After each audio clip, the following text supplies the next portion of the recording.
All right, Double Take Sports Talk here. Darren Watts on the opposite side. Daryl. That's right. All I'm here. right, check us out on our podcast starting every new week with the NFL on Thursday.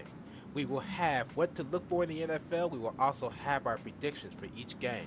We will also wrap up the week on Tuesday with stats and final scores for each game. Catch an episode of Double Take Sports Talk. You may just find it useful or entertaining, maybe both. Find us on these various social media websites. Yeah, Double Take Sports Talk is, of course, on social media. We are on Twitter at DTST2414. We're on Facebook, Double Take Sports Talk page at the Watch Brothers. And we're also on YouTube. Hit that like button. Tell them there. Just hit it. Hit Yeah, that like button. hit it. Just Hit it hit it. good, too. Just hit it. You don't even have to listen to it. Just hit That's right. That's right. it. Yeah, and we also got Blog Talk feature critical thinking and analysis. You can check that out at doubleTakeSportsTalk.blogspot.com. There it is. Darren here. Left side of me, Daryl. That's right. Catch our episodes every Tuesday and Thursday with the NFL Double Take Sports Talk. Until then, ciao. Ciao.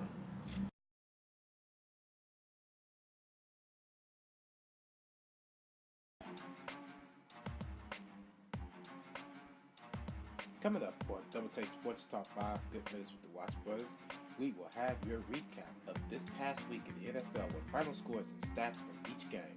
We will also have your 7 stats of the game and what stood out to us, our final thoughts as we end another week in the NFL.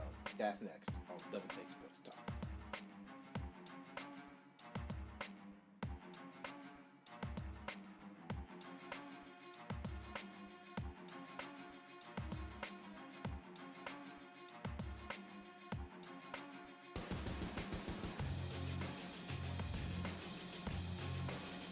This is it. Double Take Sports Talk 5 Good Minutes with the Watch Brothers. Welcome to the show. Darren Watts here. On the other side of me via Skype. Say hello to Daryl Watts today. Yep, I'm here. Welcome to the show. This is it. This is it. This is it. We are here again. We have the end of the week stats and final scores, wrapping up the end of the week. We'll have your 7 stats of the game and our final thoughts of this week. What stood out to us? Ready to do it? Let's do this. All right, let's do it. All right, scores and stats. Let's get right down to it. Thursday night football. We had Kansas City Chiefs and the Oakland Raiders. Kansas City pulled out that win at home against the Raiders, 21-13. Derek Carr was 17 for 41, 117 yards. Alex Smith was 17 for 26, 264 yards, a touchdown, and an interception. On to Orchard Park, New York, where the Bills took on the Steelers. The Bills lost this one at home to the Steelers, 27-20. Uh, Ben Roethlisberger, 17 for 31, 220 yards and 3 interceptions. Tyrod Taylor, 15 for 25, 228 yards, 2 touchdowns, and an interception. And to note, Le'Veon Bell's 236 yards in rushing and 3 touchdowns is to be noted. That's good work for Ben Roethlisberger to have a bad game. Yeah. Moving on to the Denver Broncos and the Tennessee Titans. The Titans won that game 13-10. Trevor Siemian was 35 for 51, 334 yards, and a touchdown. Marcus Mariota was 6 for 20 for 88 yards. All right, on down to Philadelphia, where the Eagles took on the Redskins. The Redskins pulled out that win, 27-20.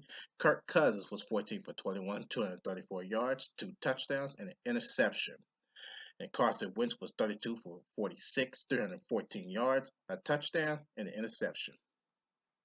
On to Miami, where the Dolphins took on the Cardinals, and the Dolphins pulled out that 3-point win, 26-23. I believe that was in overtime. Don't quote me on that though. Carson Palmer, 18 for 33, 145 yards, 2 touchdowns, and 2 interceptions. Ryan Tannehill had a good game, 15 for 20, 195 yards, 3 touchdowns, and a pick. And then Matt Moore picked up the slack for Tannehill, who had got hurt, with 3 for 5, of course, for 47 yards. On to Jacksonville, where the Jaguars took on the Vikings, and the Vikings pulled out that win 25-16. Sam Bradford was 24 for 34, 292 yards, and a touchdown. Blake Bortles was 23 for 37, 257 yards, and a touchdown. Moving on to Indianapolis, where the Colts took on the Texans. The Texans completed the sweep of the Colts, winning 22-17. Brock Osweiler was 14 for 24, 147 yards, and a pick. Andrew Luck was 24 for 45, 276 yards, 2 touchdowns, and 2 picks. Moving on to Carolina, where the Panthers took on the Chargers. The Panthers pulled out that win 28-16. Philip Rivers was 21 for 39, 236 yards, 2 touchdowns, 3 interceptions. Cam Newton was 10 for 27, 160 yards, a touchdown, and a pick. All right, we're going to continue week 14 action as we go down to Cleveland as the Browns face off against the Cincinnati Bengals. The Cleveland Browns lost their 13th game in a row with the final score of 23-10. Andy Dalton, 20 for 28, 180 yards, 2 touchdowns, 2 interceptions. Robert Griffin III, first start after injury, 12 for 28, 104 yards, no touchdowns, and an interception. Chicago Bears, Detroit Lions in Detroit. Lions pulled away with a 3-point win with the final score 20-17.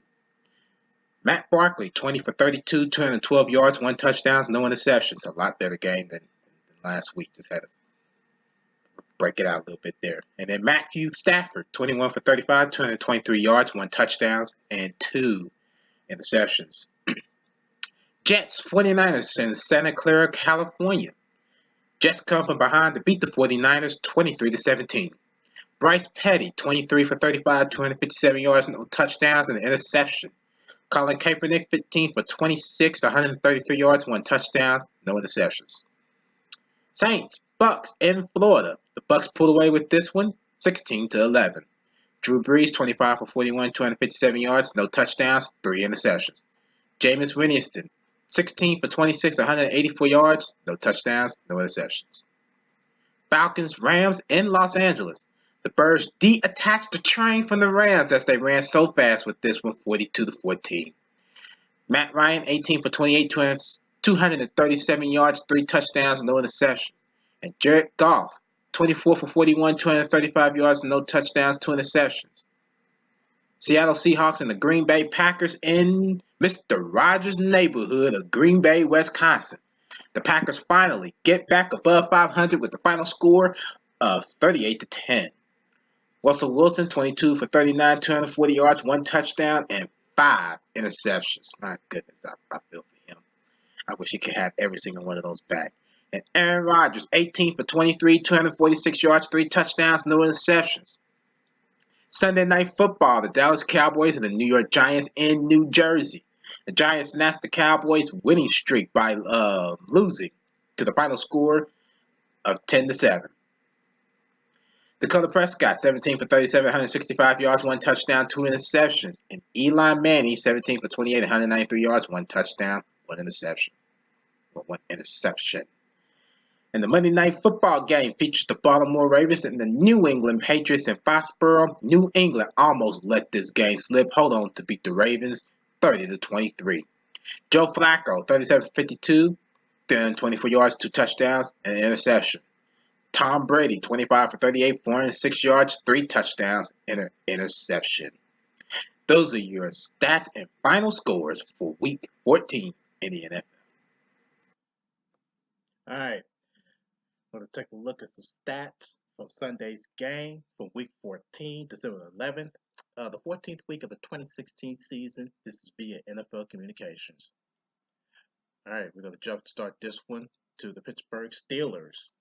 Running back Le'Veon Bell rushed for 236 yards with 3 touchdowns and had 4 catches for 62 yards in the Steelers' 27-20 win at Buffalo. Bell is the second player in NFL history with at least 225 rushing yards, 3 rushing touchdowns, and 50 receiving yards in a single game, joining Pro Football Hall of Famer Jim Brown, which he held that November 19, 1961. Also, Bell, who had 298 scrimmage yards in Sunday's victory, has 1,616 scrimmage yards in 10 games this season, the second most in a player's first 10 games of a season. Brown had 1,704 scrimmage yards in his first 10 games in 1963. Moving on to the Atlanta Falcons, the quarterback Matt Ryan completed 18 for 28 passes with a 64 percentage for 237 yards and 3 touchdowns, no interceptions for 126.6 passer rating in the Falcons' 42-14 blowout win at Los Angeles.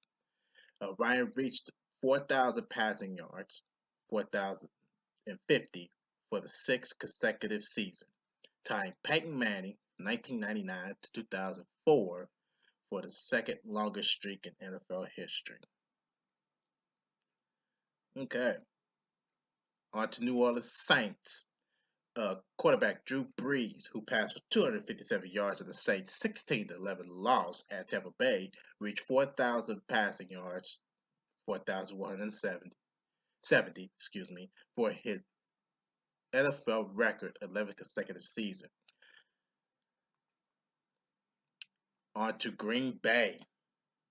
The quarterback Aaron Rodgers completed 18 for 23 passes with a 78% passing percentage for 246 yards and 3 touchdowns and no interceptions for 150.8 passer rating in the Packers' 38-10 win against the Seattle Seahawks. Aaron Rodgers, who has won 15 consecutive December starts at Lambeau Field, in other words, his neighborhood, is the second player in NFL history to win 15 consecutive home starts in the month of December, joining Tom Brady in 19 games from 2002 to 2012. Also, Aaron Rodgers threw 2 touchdown passes to wide receiver Jordy Nelson in the win over Seattle.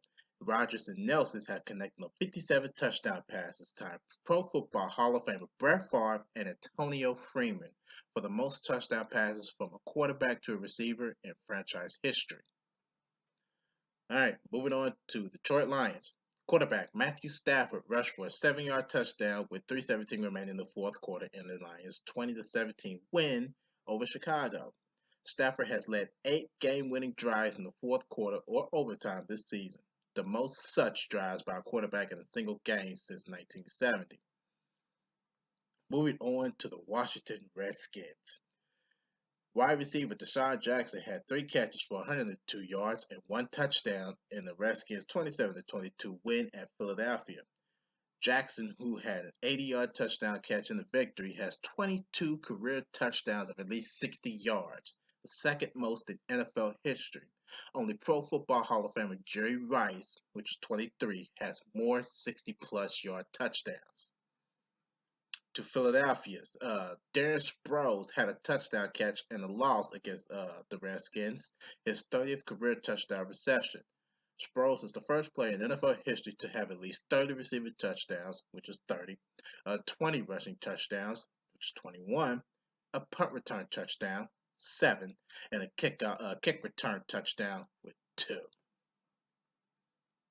Lastly, but not least, Atlanta Falcons linebacker Vic Beasley Jr. had 3 sacks, 1 forced fumble, and a 21-yard fumble return touchdown in the Falcons, once again, 42-14 blowout at Los Angeles.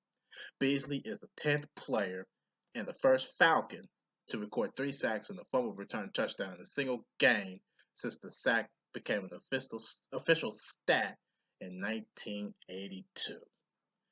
Ladies and gentlemen, them are your stats from the Sunday's game from Week 14, December 11th, the 14th week of the 2016 season. I hope that everybody enjoyed that week. That was also via NFL Communications. All right. Check us out on the social media side. Get more involved in our podcast. We're on Twitter at DTST2414. Like us on Facebook, Double Take Sports Talk page at The Watch Brothers. We're on YouTube. Hit that like button. Hit it. I don't care what you do. You ain't got to listen to it. Just hit it. Also, we got the blog, Future Critical Thinking of Analysis. You can check that out at doubletakesportstalk.blogspot.com.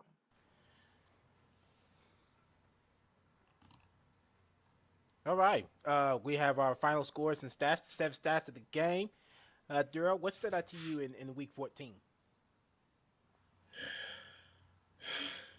What stood out to me in week 14 was Le'Veon Bell, 3 rushing touchdowns in the snow at Buffalo. That's the first thing that stood out to me.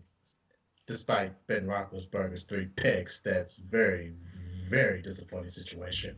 You weren't And the impressed other by one his that stood 200. out, Go ahead. Sorry. Go ahead. nah, you were saying I wasn't impressed by his 200 what? 36-yard rushings yards. Yes, I was. Yes, I was. He torched the Bills defense. You just He said the touch. torched them. Yeah, you said the touchdown, so I didn't know if you was impressed with the 236 yards. Absolutely. I was impressed with his whole entire stat line. 38 carries and 236 yards and 3 touchdowns. He torched the Bills defense. He torched them. Nobody didn't I want to get mean, it injured. was just like, I'm just saying. That's what I'm thinking. Nobody didn't want to get injured, so that's why they didn't play as hard. Usually that happens in the snow. but that was a pretty competitive game for them. Nobody didn't want to get hurt. That's true. That's true. But That's you a know, pretty strong statement. it is a strong statement. I just believe that nobody didn't want to get hurt, so they didn't play as hard. That why you think they played more hard playing Ben Roethlisberger than they did Le'Veon Bell? He's too quick. I guess I can't rule that out either. But the other thing that impressed me was the season sweep of the Houston Texans of the Colts. That's the other thing that impressed me. Yeah. Since you speak of that, there's two things that impressed me. The first thing that impressed me was the season sweep of the Dallas and the Giants NFC East rival game. That impressed me, although I picked Dallas to Dallas. even it, just like how I picked the Colts to even it. I was impressed with Dallas and the Giants. They played and wasn't a very high scoring game. The defense showed up to No, play. it wasn't. Yeah, they did. He showed up to play. So I was impressed with that. I was very impressed with that. But this one is kind of odd, and this is not something that you would usually be impressed about. But it's only an inside thing that only me and you will understand, and I don't think anybody else will understand, and you would know why when I say it. The other thing that impressed Okay. me, I was very appalled about was how quiet Lucas Oil Stadium was once the Colts lost.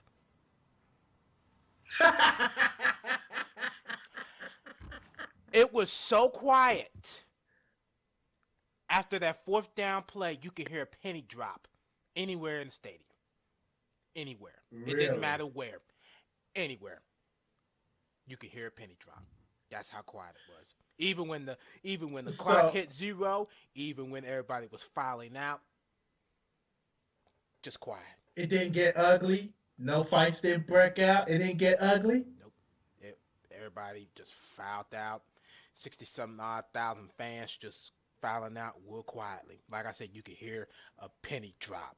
That's how quiet it was. I had to turn my radio down just so I can keep the peace and quiet.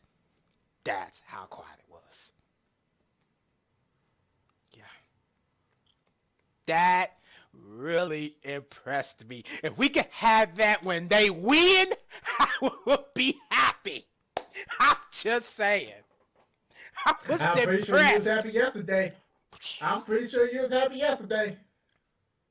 I bet you talking about Monday yesterday or Sunday No, yesterday. sorry, I meant Sunday. Oh, Yeah, yeah. I meant Sunday. Sorry. Oh yeah. I mean the coach cheerleaders came out, you could hear them talking. That's how loud they were.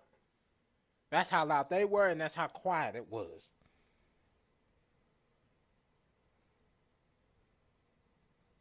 Wow. Yeah. You would have loved it. Well, the playoff chance just really just shot down. Yeah, shut down. That's It shut down bad. Even though Tennessee lost, but still, that just shot their chances Tennessee down. didn't lose. No, they didn't. Tennessee Oh, they sure won. did. They won by 30. Sorry. They Yeah, won they to won by Denver. 30. Sorry. That it's a tie now for the AFC South. I think Well, Houston holds for that tie. Tennessee and Houston. I think Houston holds that tie though. I think Houston holds that tie because I still Yeah, they got do. them. Houston holds that top. I still got Tennessee winning the AFC South. Without a doubt. I still got them winning the AFC South.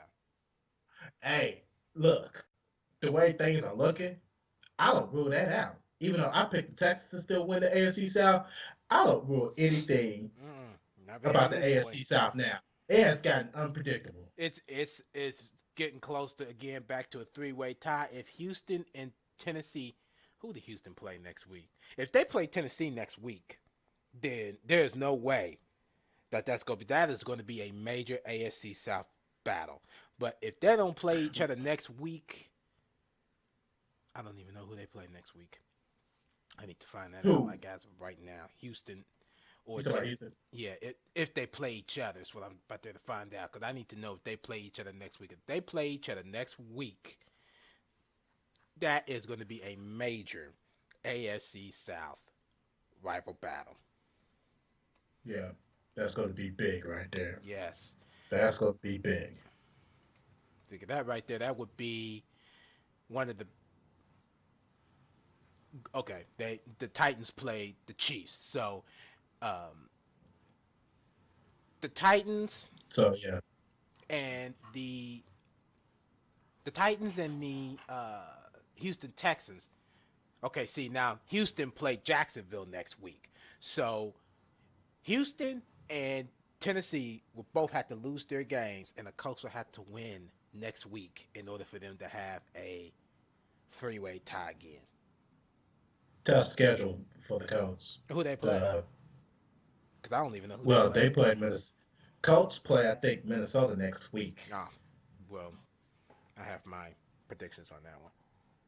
Oh, I already know. I got mine too. So I'm So, not even sit up but there. that is also unpredictable because they done beat teams that we didn't expect them to beat. But then again, the Like ones that Green Bay right, right, in Mister Rogers' neighborhood. I right. don't get it. I don't It get it. don't make no I know sense. it don't make no sense. So it's just like it's it's anything. So that ASC South is the ASC South, the NFC East. There's another division that's tight. Oh, the AFC West AFC East. and the West. They're close to. Well, the AFC Mhm. East is not as close as the West. The Right, West right. is right there. It's right Miami there. Dolphins ain't playing. No, they're not. No, they're not. To Mm-mm. beat the Arizona Cardinals, that I picked them to win too. I picked Miami to win that game. Um, Considering that they kept up and Ryan Tannehill got injured, uh, Right. and even with Matthew Stafford getting injured, that right there was just like, well, okay, things are going to get very interesting next week. Oh yeah. These Oh last three yeah. weeks are just going to be flat out interesting. Period. It's going to be very interesting. Absolutely, dear. Absolutely. And so, what the matter of fact, now that we speak, what do the playoffs look like now? Yeah, absolutely. Let's just rolling all over here to the. Let's take a look at some quick brackets real quick.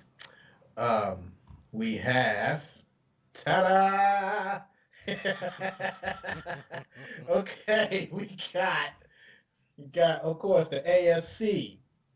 Right on over here, you see New England pulled out a big win Monday night against the Ravens and got the first seed. They got control over that. And then you got Kansas City, the second seed, as they defeated the Oakland Raiders on Thursday night. Right now, it's just still Yeah, these are just projected. It's not, yeah, official. of course, this is not official. This is still projected. The season's still going on. But this would be an aspect if the playoffs started today. Mm-hmm.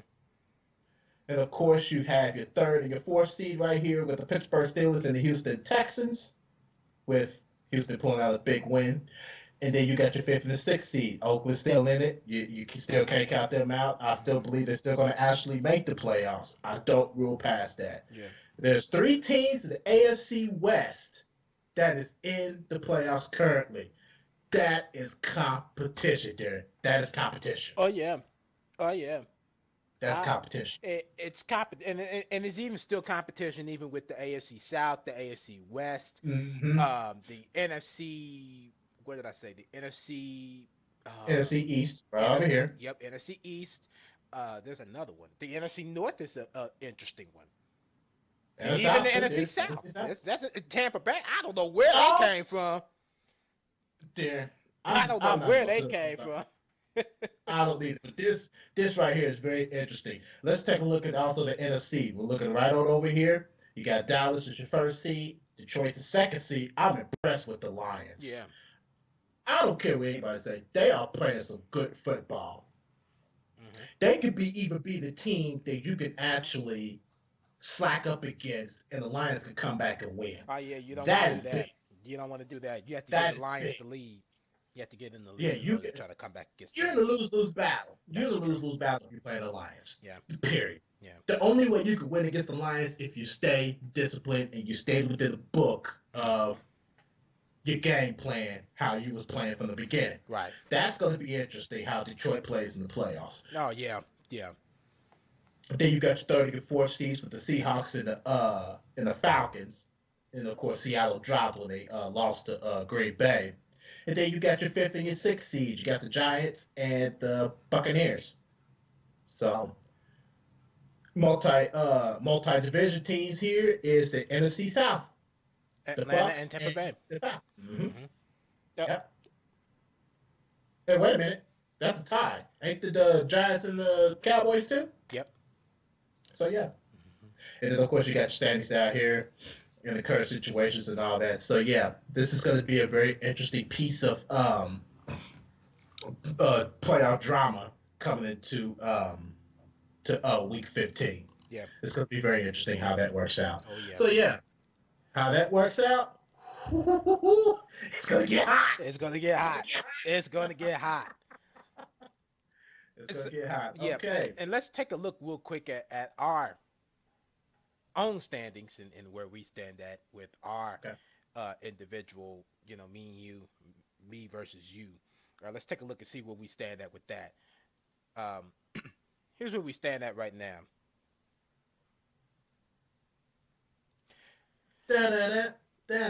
This is up to week 14. I just updated this yesterday, so here you have it right here.